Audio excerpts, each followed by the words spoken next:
যাচ্ছি তারাপীঠ পেরিয়ে বীরচন্দ্রপুরে। তো আজকে যাওয়ার কোনো প্ল্যান ছিল না, হঠাৎ করে প্ল্যান হলো আর কি, সাথে নিয়ে চলে আসলাম। কাকে? আমার আজকে ট্রাভেল পার্টনার, আমার লাইফ পার্টনার। High high. আজকে আমরা যাব হচ্ছে বীরচন্দ্রপুরে রাধা গোবিন্দ মন্দির। তারাপীঠ থেকে খুব সামান্যই দূর, কোনোদিনও যাওয়া হয়নি। তো আমরা গিয়ে দেখবো যে ওখানকার কি ব্যাপার, কি না ব্যাপার, আর প্রসাদ খাওয়ার চেষ্টা করব। ওই জন্য টাইমে পৌঁছাতে হবে।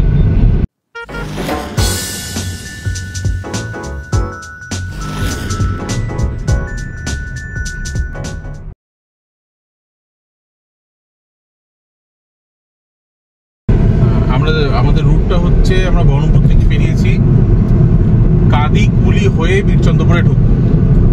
তো ওদিক দিয়ে অনেকে আসতে পারেন, আবার অনেকে মোরগ্রাম হয়েও আসতে পারে। 60 কিলোমিটারের মতন দূরত্ব দেখলাম, ঘন্টাখানেকের মতো লাগার কথা।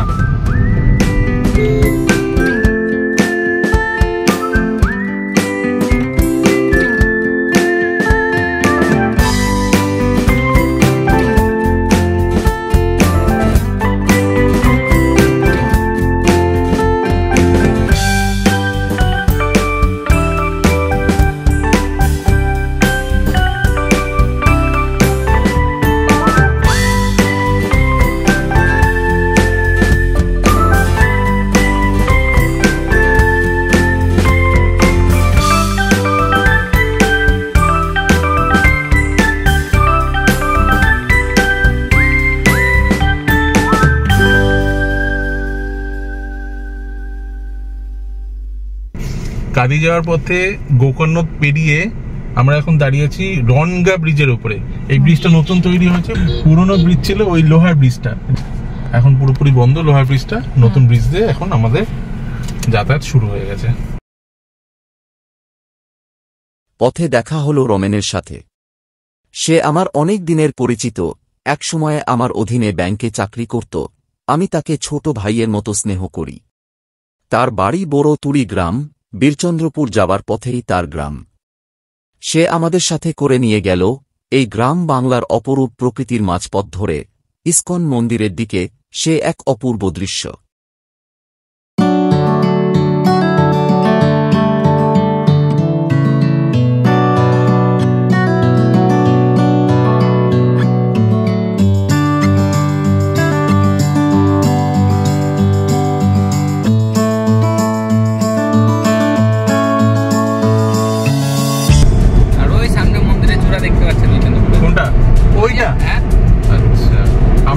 যাচ্ছি কি? হ্যাঁ, এইটাই তো মন্দির, এই তো সামনে মন্দির। আর এইটা বিচন্দ্রপুর, ওই যে মন্দির, ওই মন্দির, ওইটা মন্দির, ওইটা মন্দির না, ওইটা মন্দির, ওইটা মন্দির দুটো।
এটা হচ্ছে বীরচন্দ্রপুরের ইস্কন মন্দির।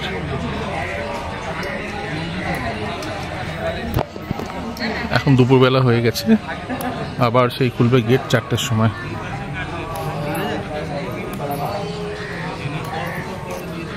তাই এখন প্রবেশ নিষেধ। ইসকন মন্দিরে পৌঁছাতে আমাদের দুপুর 12টা বেজে গিয়েছিল, তাই মন্দিরের ভেতরে প্রবেশ করা যায়নি। মন্দির বন্ধ থাকে দুপুর 12টা থেকে বিকেল 4টা পর্যন্ত। মন্দিরের ভিতরে ক্যামেরা নিষিদ্ধ থাকায় ভিতরের দৃশ্য দেখানো গেল না।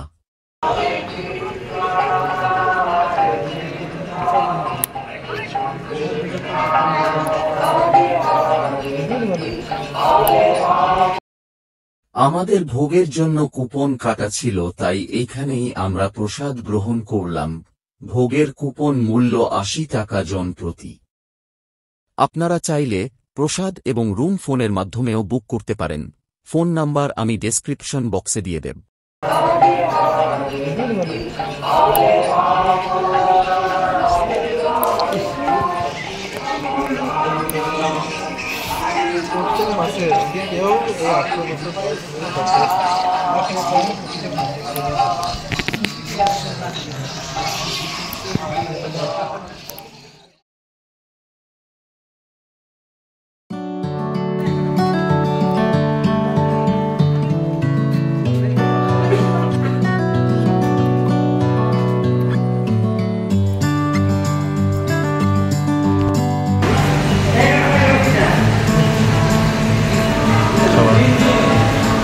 প্রসাদ কটা থেকে শুরু হয়? 1টা থেকে কটা পর্যন্ত চলে? কটা? শেষের দিকে, মানে 2টো 2:30 পর্যন্ত চলে। ঠিক আছে, তারপরে যে সবজি থাকলে 2:30 পর্যন্ত আগে পাওয়া যায়। আচ্ছা, সবজি থাকবে ডেলি হয়? ডেলি। আমরা এখন চলে এসেছি সেই বীরচন্দ্রপুরের ইস্কনে। তো এখানে আমরা এসে দেখলাম আজকে দিনটা ফাঁকা ফাঁকা আছে। তো একটা ভালো ব্যবস্থা দেখলাম, যাদের নিচে বসতে অসুবিধা তারা কিন্তু চেয়ার টেবিলে এরকমভাবে বসে কিন্তু ভোগ খেতে পারে। ভোগের সময়টা হচ্ছে দুপুরবেলা 1টা থেকে শুরু হয়, আর চলে ওটা 2:30, 2:30 পর্যন্ত, যেটা যেদিন যেরকম হয়। আমরা শুরু করে দিয়েছি। অন্নাহার কি করেছে? আহা, সবজি, ডাল আর ঘ্যাট, তাই তো ম্যাডাম? হ্যাঁ, 5 তরকারি। ভালো লাগছে খেতে? ভালো লাগছে। আর বেলা হয়ে গেছে, খুব খিদে পেয়েছে।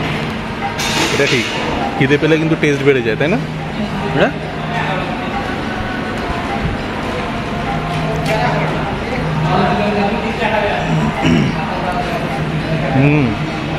দারুণ।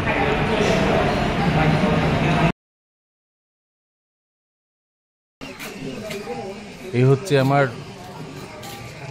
এক্সকলিগ কাম ব্রাদার, মিস্টার রমেন মণ্ডল। এখানেই বাড়ি রমেন মণ্ডলের। তো কিছু বলবেন এই মন্দির সম্পর্কে? আপনাদের এরিয়াতে এসেছি, কি বলো? এটা কোন জায়গায় আসলে ভালো হয়, কোন সময় আসলে ভালো হয়? এইটা আসতে গেলে অ্যাকচুয়ালি টাইম হচ্ছে সকাল দিকে যতটা সম্ভব, 9টা থেকে 9:30টার মধ্যে এখানে ঢুকে গেলে এখানে অনেকগুলো মন্দির আছে। এটা হচ্ছে ইসকনের মন্দির, এর পাশেই আছে নিতাইম বাড়ি, তার পাশে আছে জগন্নাথ মন্দির, বাঁকারাই বাড়ি। তো সবগুলোই দেখতে পারবেন। আর এখানে 12টার পর মন্দিরগুলো বন্ধ হয়ে যায়। তো 12টা থেকে 4টে পর্যন্ত বন্ধ থাকবে। এই টাইমটা ভোগ দেওয়া হয়, মন্দির বন্ধ থাকে। আর এই টাইমের মধ্যেই আমাদের যে খাওয়া দাওয়ার যে ব্যবস্থাটা, মানে প্রসাদ খাওয়ার যে ব্যবস্থা, সেইটা হয়। তো প্রসাদ খেতে আসলেও আপনাদেরকে ওই 12টার আগেই আসতে হবে, দিয়ে এসে 9টা 10টার মধ্যে এসে টোকেনটা আগে নিয়ে নিতে হবে, বুক করতে হবে। টোকেন ওটা প্রসাদ অনুসারে, ভিআইপি হলে পরে 140, নর্মাল হলে 80। আচ্ছা, ঠিক আছে, এরকম প্রসাদের মহাভোগ আর এমনি নর্মাল ভোগ। তো ভোগ খাওয়ার পরে খুব সুন্দর ওখানে দেখলাম। আপনারা মন্দির পরিদর্শন করে তারপরে যেতে পারবেন। এখানে অনেকগুলো মন্দির আছে, খুব সুন্দর সুন্দর। এই যে চত্বরটা, এটা মানে বিকেল কটা পর্যন্ত খোলা থাকে? 4টের পর থেকে খুলে যাবে, একদম সন্ধ্যে রাত 8টা পর্যন্ত খোলা থাকে। সন্ধ্যের পরে যে আরতিটা হয় খুব সুন্দর হয়। সন্ধ্যার আরতিটা কটার সময়? 6টার দিকে। 6টা থেকে। ঠিক আছে, তাহলে একদিন আমরা সন্ধ্যার আরতি দেখতে আসবো আবার।